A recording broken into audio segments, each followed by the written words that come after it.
Јас сум Даниела Билбиловска, вие ги следите регионалните вести. Се менува структурата на засеаните култури во Полошко. Земјоделците покажуваат се поголем интерес за нови посеви на лешник, орев, аронија и малина. Се загрозува ли опстанокот на символот на градот Тетовското јаболко? Климатските и почвени услови во Полошко повеќе не се доволни за обстојување на земјоделските култури по кои овој регион беше препознатлив.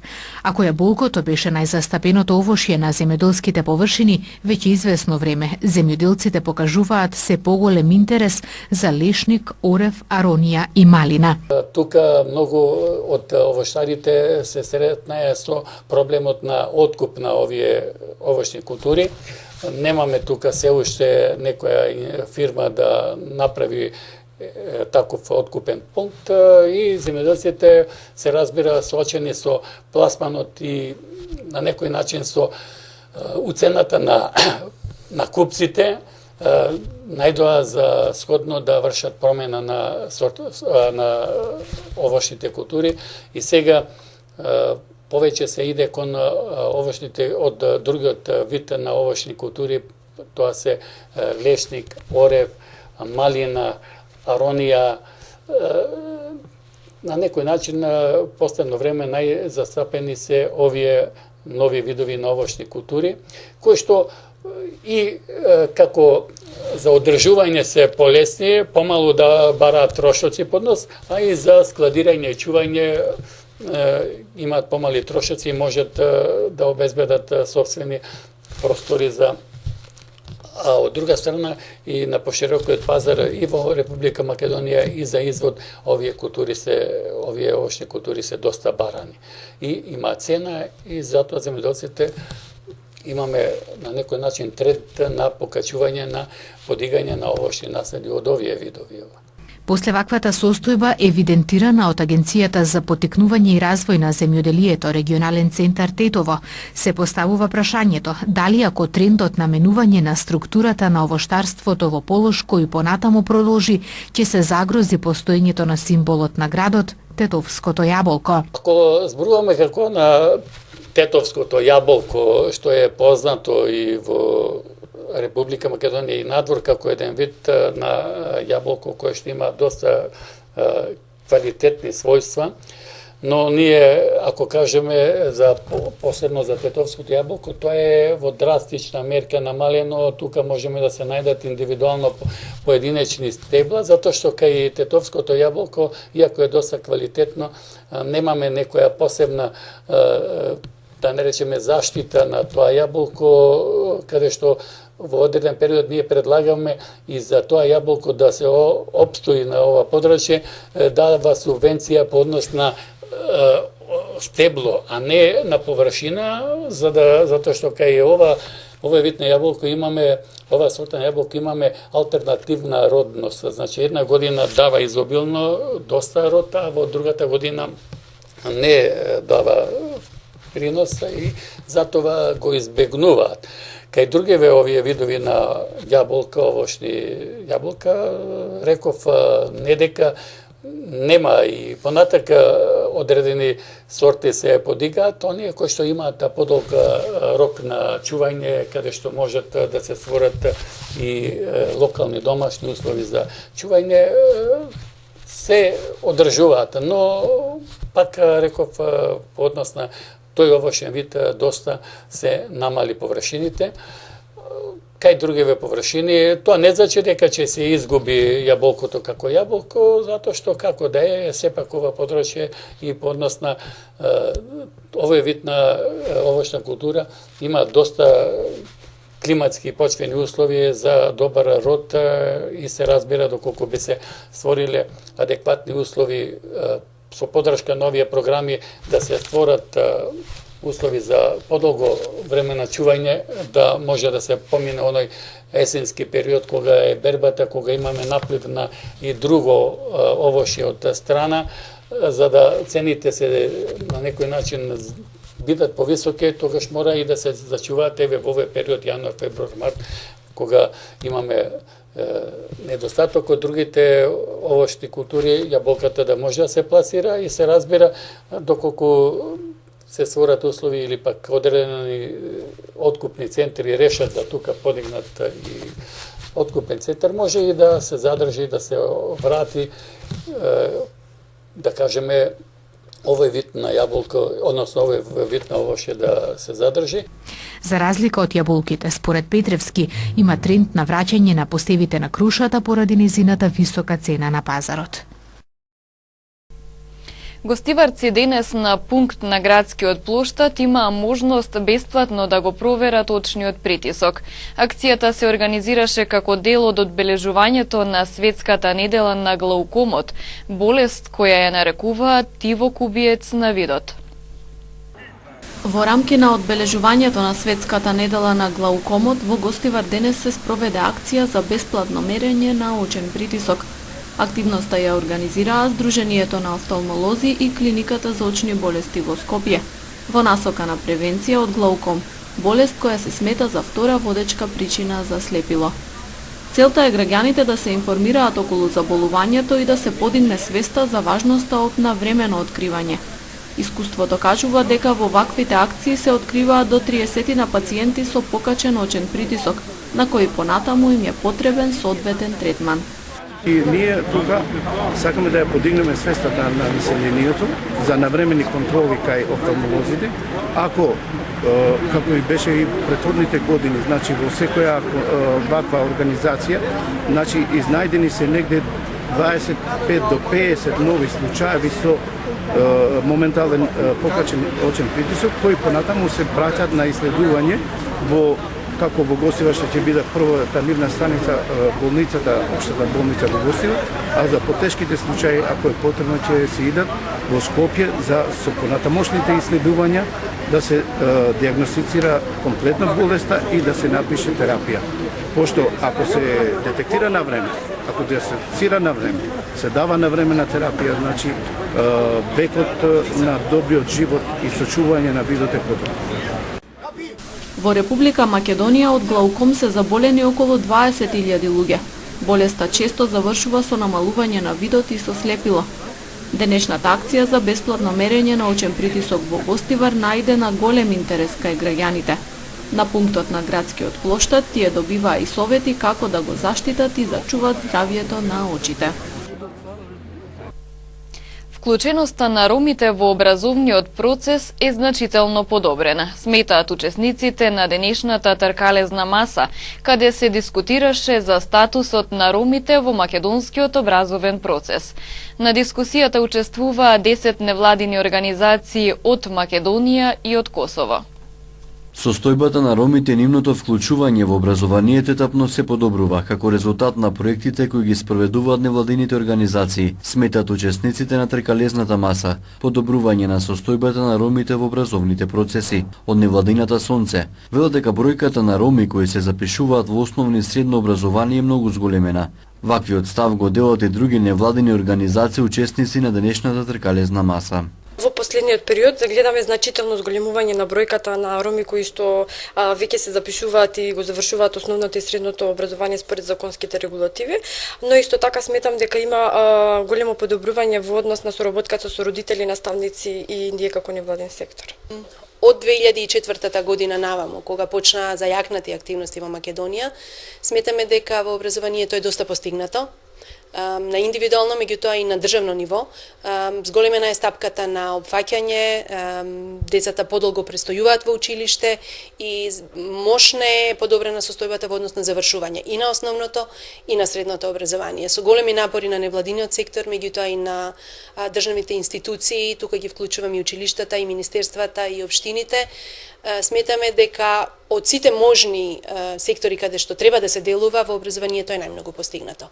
Тоа не значи дека не останува уште многу работа, уште многу напори се потребни, но сметаме дека сме на добар пат и ние во моментот работиме на зајакнување не само на информираноста на ромската заедница за важноста на образование, туку и за јакнење на капацитетите на семејствата да го одржуваат и да го поддржуваат образованието на своите деца. На тркалезната маса учествува и невладини организации од Косово кои потенцираат дека ромите не се прифатени во нивното општество. Најчесто, како што каже, има дискриминација во однос на вработување и образование. Бавачот метнијатот свида, метнијатот ромската заедница на секаде на Балканот се соочува со истите проблеми. Значи, за време на нашите посети во Македонија и во другите балкански држави дознавме за иницијативите за подобра интеграција на ромите и во образованието, меѓутоа и во општеството.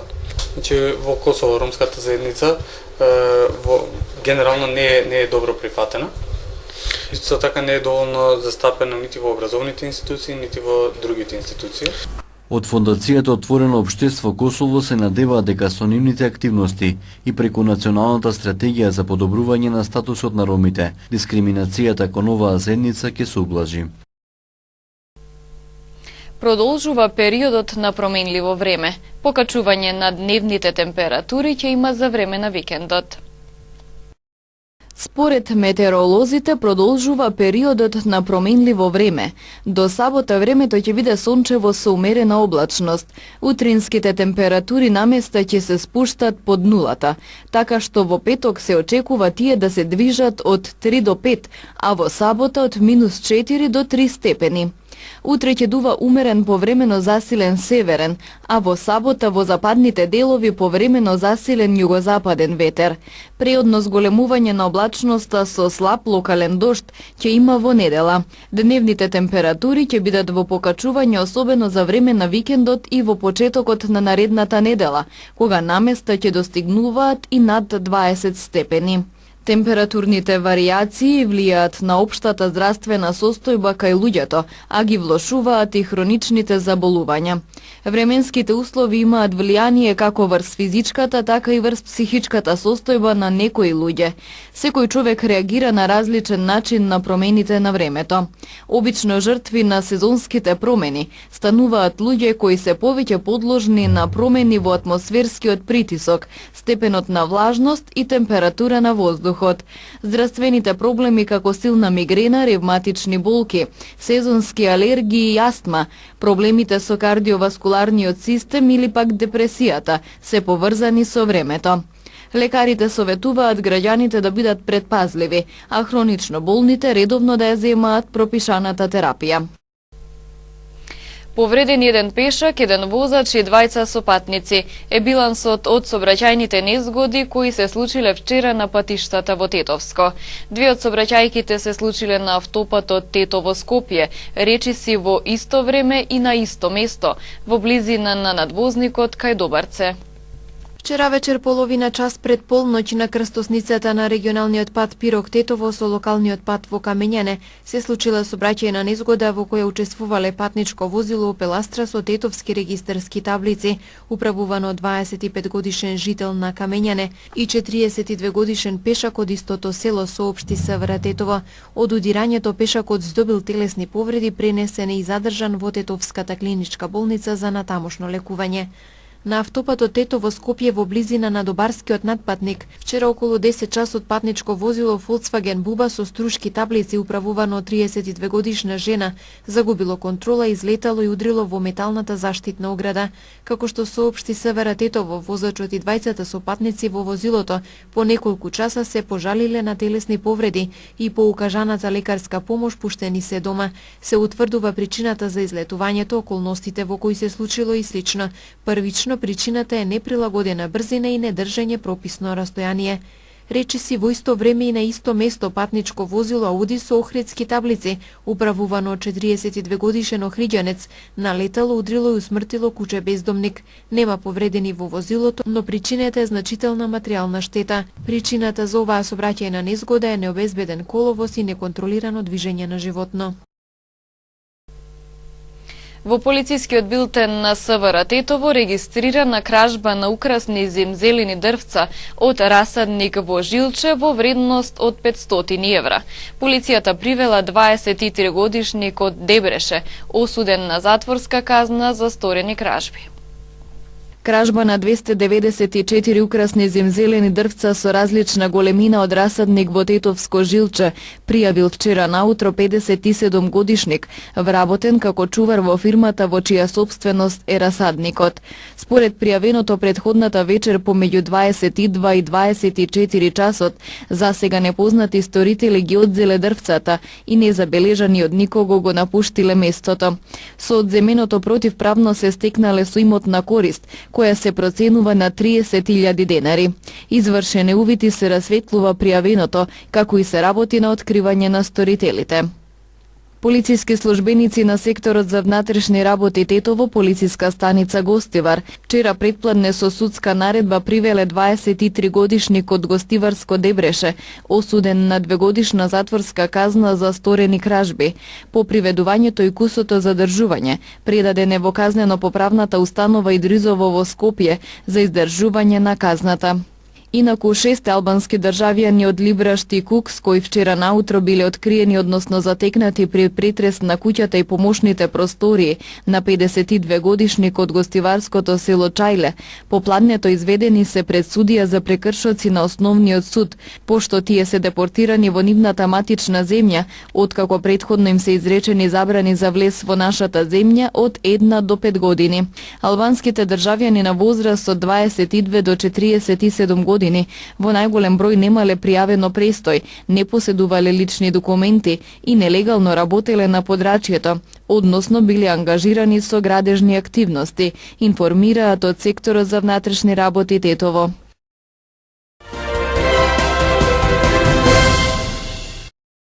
Народниот правобранител изрази сериозна загриженост за обидите за инволвирање на децата во протестите, организирани во повеќе градови во Република Македонија, се вели во писмената реакција. Амбудсманот Иџет Мемети најостро ги осудува настапите на раководни лица во училиштата, поради што ги повикува училишните одбори, градоначалниците, Државниот просветен инспекторат и Министерството за образование и наука, веднаш и без одлагање, секој во рамките на своите надлежности, да преземе соодветни мерки кон лицата кои агитираат или дозволуваат во училиштата да се врши агитација и обиди за политичко инволвирање на учениците.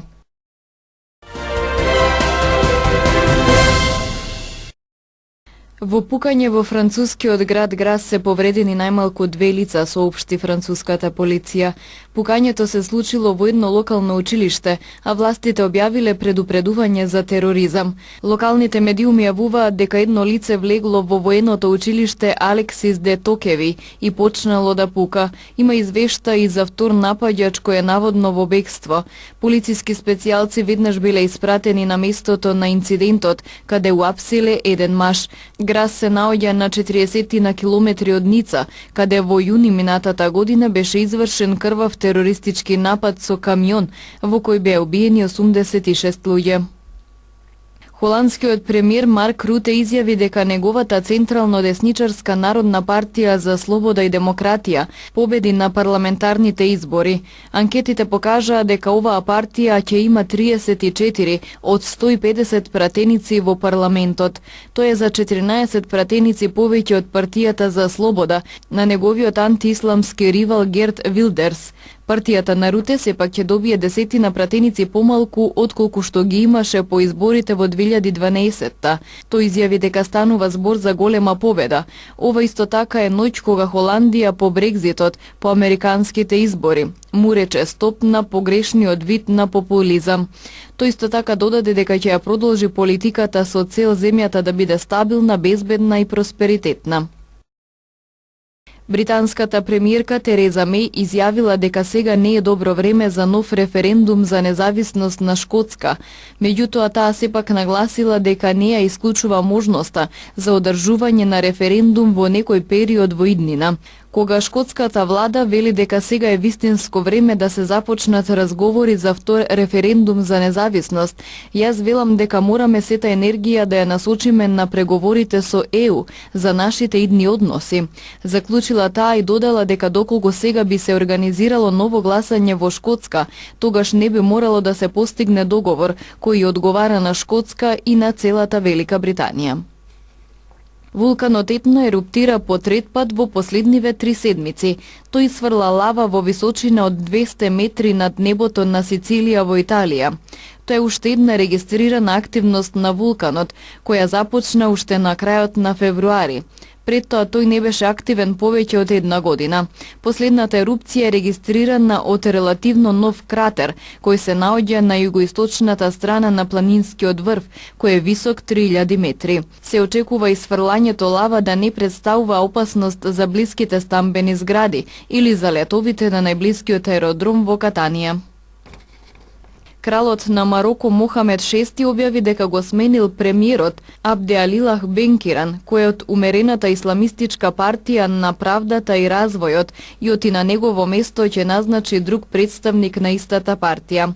Кралот му даде задача на Бенкиран да состави нова влада на 10 октомври минатата година, откако партијата за правда и развој победи на парламентарните избори.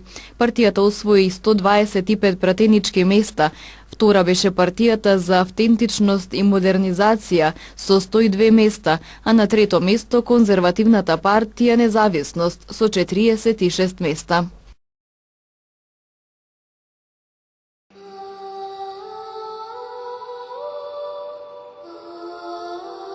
Денес имавме променливо облачно време со сончеви периоди, а на некои планини со слаб снег. Дуваше слаб до умерен северен ветер. Утринските температури се движе од 0 до 5, а дневните од 7 до 15 степени.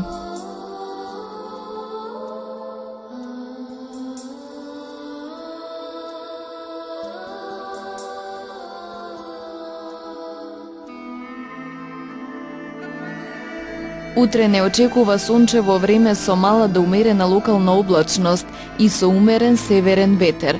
Утринските температури ќе се движат од 3 до 7, а дневните од 8 до 16 степени.